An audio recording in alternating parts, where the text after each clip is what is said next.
En el municipio de Muñoveros, perteneciente a la provincia de Segovia en la Comunidad Autónoma de Castilla y León, se encuentra la iglesia parroquial de San Félix, de estilo románico, en la cual fueron hallados en un arcón, ubicado en el coro, 3 chalecos empleados para la danza de paloteo y que constituyen elementos importantes de la indumentaria comunal de la zona.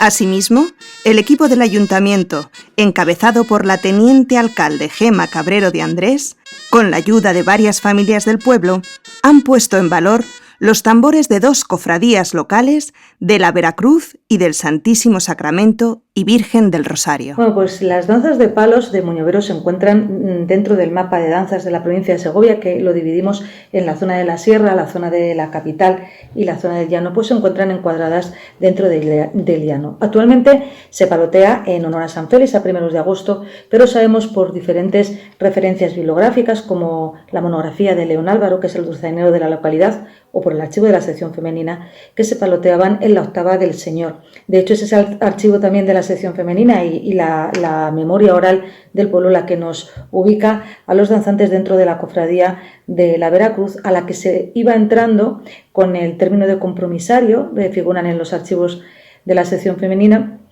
por orden de casamiento. Bueno, tenemos melodías religiosas como la salve, el credo o la novena de los santos. La salve, por ejemplo, es la que ellos realizan a la salida del santo y en la que hace la reverencia. Tenemos cuplés como la chica del 17, tenemos marchas como la marcha Lanceros o la marcha real.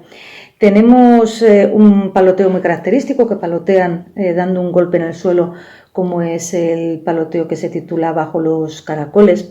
Tenemos también un paloteo que se llama El Pastor, que es una melodía y una terminología muy extendida en la provincia de Segovia, pero también tenemos un paloteo único que no hemos encontrado en ningún sitio, que es la Carita. Entonces, Muñoveros, bueno, pues formó parte del libro de las danzas de palos por su tesón y su interés por mantener este rico patrimonio.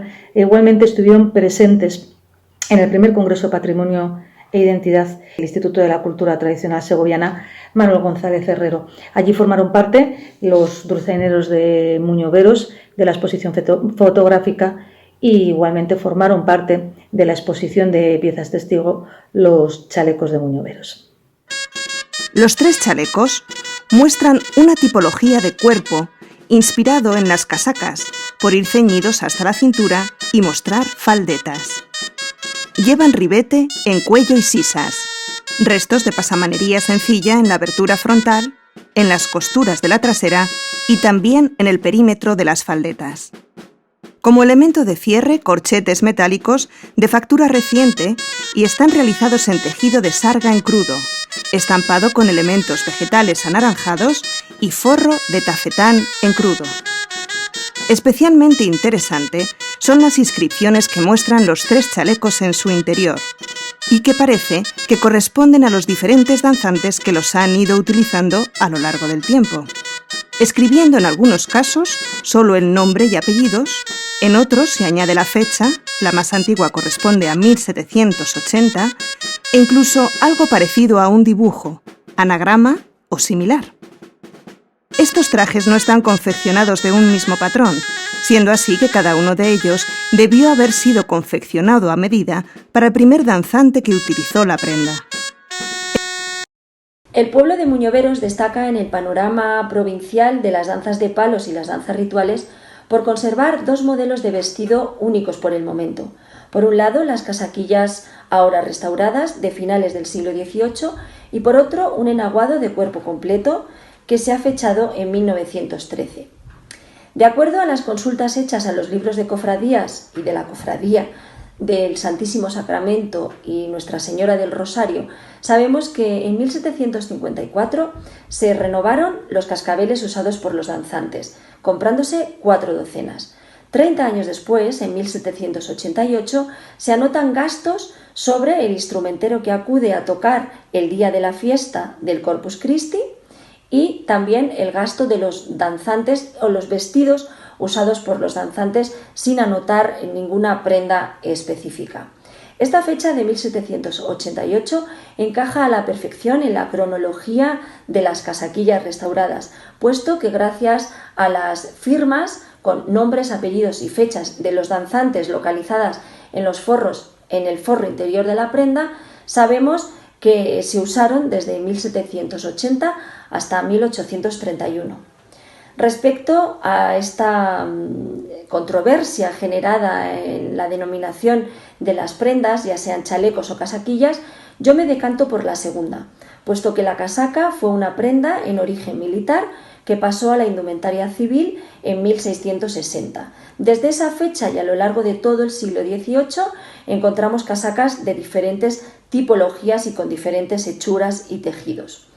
Acudiendo a las danzas rituales de la provincia de Segovia, sabemos que a finales del siglo XVIII, para las mismas fechas que la casaquilla de Muñoveros, tenemos conservadas casaquillas anchas, abiertas en los laterales, sin mangas o con mangas colgantes en la localidad de Beganzones. Asimismo, Carrascal de la Cuesta usa ahora mismo en activo casaquillas con mangas colgantes y estampadas con flores de pequeño tamaño. Como dato fundamental, también acudir a otras casaquillas entalladas hasta la cintura con faldetas o faldón o aldetas, como las que se conservan en una pintura localizada en el camarín de la Virgen de la Natividad de Méntrida, en Toledo, fechada en 1699, y donde los danzantes usan casaquillas de distintos colores. Por último, resaltar uno de los detalles fundamentales en las casaquillas de Muñoveros. Sabemos que están confeccionadas con lana estampada, pero en esta estampación aparecen grandes rameados vegetales con hojas, flores y frutos. Entre los motivos que localizamos ya sabemos que existen flores campaniformes de clara vinculación con la devoción mariana y que se han podido localizar a su vez y constatar en indianas y algodones estampados fabricados en Cataluña a finales del siglo XVIII. El tambor de la Cofradía de la Veracruz de Muñoveros del siglo XVII fue realizado por don Juan García de Layos en el año 1604, tal y como dice en la etiqueta adherida en el interior del tambor. Al lado de estas, otras dos etiquetas dan testimonio con fechas de las diferentes intervenciones y arreglos que sufrió el tambor en los años 1704, 1796 y 1847. El tambor de la Cofradía del Santísimo Sacramento y la Virgen del Rosario de Muñoveros, más moderno que el de la Cofradía de la Veracruz, posee el escudo real de la Casa de Borbón pintado sobre un fondo azul del cuerpo del tambor. Posee, además, unas inscripciones escritas directamente en la madera del interior del cuerpo que dan fe de distintas intervenciones y utilización del instrumento. La más antigua, fechada en 1916, en la que figura el nombre de quien fuera el mayordomo mayor José Olguera, otra de 1968, de un arreglo realizado por el músico de la localidad, Florentino Martín, de la saga de los sastres de Muñoveros, y una tercera inscripción que dice «Comprado en el año 13», sin más mención. Mientras el Servicio Territorial de Cultura y Turismo de Segovia iniciaba los trámites para solicitar a la Junta de Castilla y León la restauración de nuestras 3 casaquillas, llegaron a mis manos los 2 tambores de las cofradías. Estaban en las casas, en los sobrados de las casas de 2 familias de Muñoveros.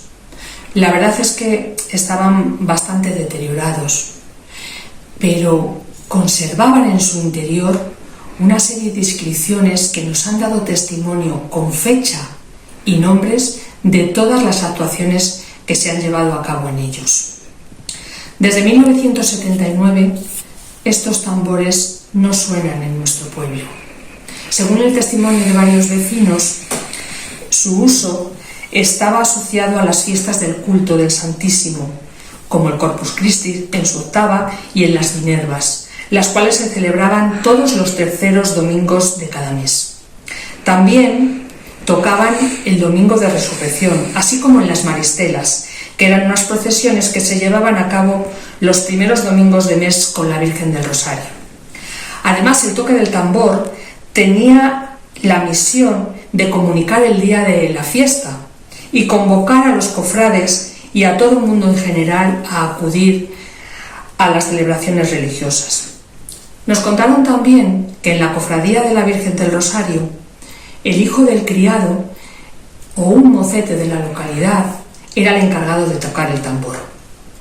Uno de los proyectos prioritarios de este ayuntamiento, del cual formo parte, es la puesta en valor de todo lo relacionado con nuestro patrimonio cultural inmaterial. Consideramos que es algo importantísimo que debemos conocer, valorar y sobre todo conservar. Así pues me puse a trabajar y en un principio contacté con dos personas estupendas que han resultado claves en este proyecto: Víctor Sanz y Pablo Zamarrón. Víctor me ayudó no solo a encontrar y leer los libros de cofradía, sino también a documentar todas las inscripciones que hay en el interior de los tambores. Así que, tras varias reuniones, correos electrónicos, llamadas telefónicas, y a pesar de toda esta situación que ahora estamos viviendo provocada por la COVID-19, el día 22 de mayo de este año 2020, la jefa del Servicio Territorial de Cultura y Turismo de Segovia, Ruth Llorente de Andrés, me comunicó que estaba programada la restauración de nuestras 3 casaquillas de danzantes y además de los 2 tambores de cofradías. Una gran noticia para el pueblo de Puñoveros. Tras el descubrimiento, la parroquia y el ayuntamiento solicitaron la colaboración de la Junta de Castilla y León para su restauración desde el Servicio Territorial de Cultura de Segovia.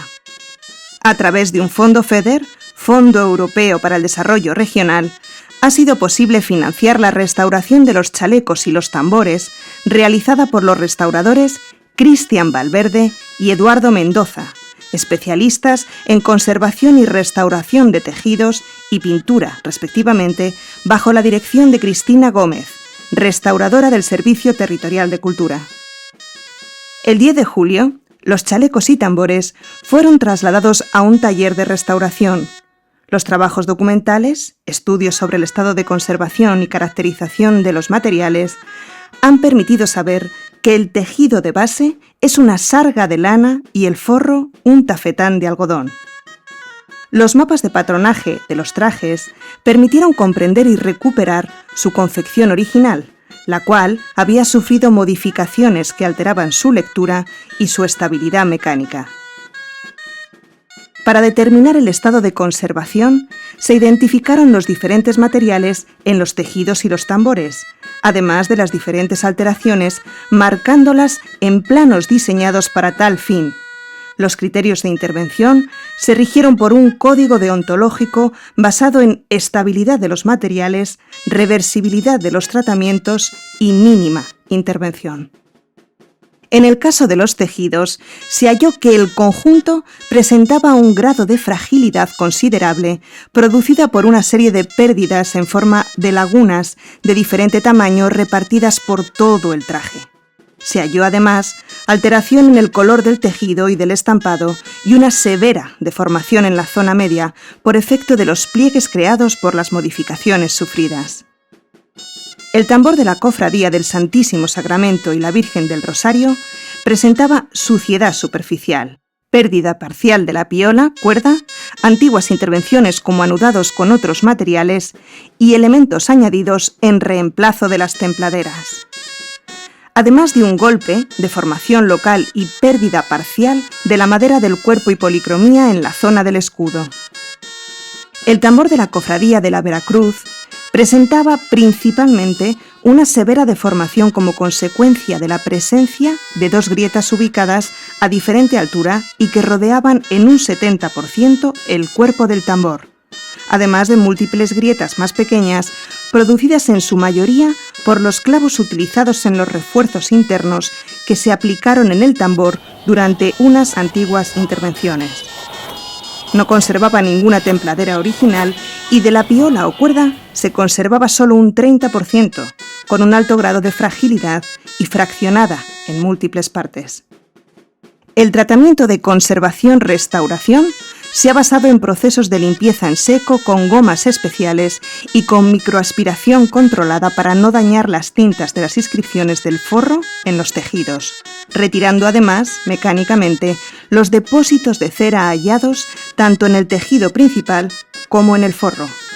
Se procedió a la eliminación de elementos añadidos, ya que muchos estaban dañando la estabilidad mecánica y la correcta lectura estética de la obra.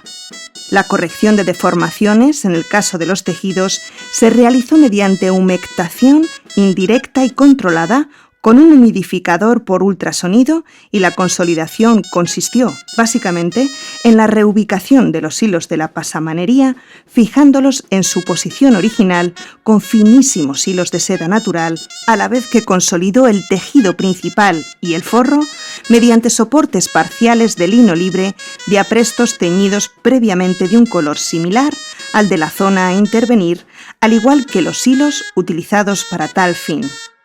Los tambores fueron desmontados, previa documentación de los elementos que los componen, para su tratamiento.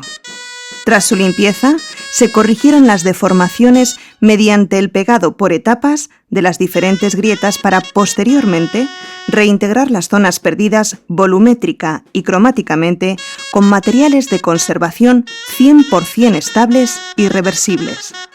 Los parches de ambos tambores, tras su limpieza y eliminación de elementos añadidos como refuerzo, pero inestables, fueron consolidados localmente para reforzarlos. Se reintegró localmente con un pergamino de iguales características en el caso de una laguna menor y se reemplazó el parche superior del tambor de la Cofradía de la Vera Cruz por encontrarse perdido e irrecuperable en un 80%. Finalmente se confeccionaron 3 maniquíes a medida con materiales de conservación para ser utilizados como soportes expositivos para los chalecos. La restauración, que finalizó en noviembre de 2020, es el colofón que ha permitido la supervivencia de este legado durante generaciones de indudable e inestimable valor etnológico.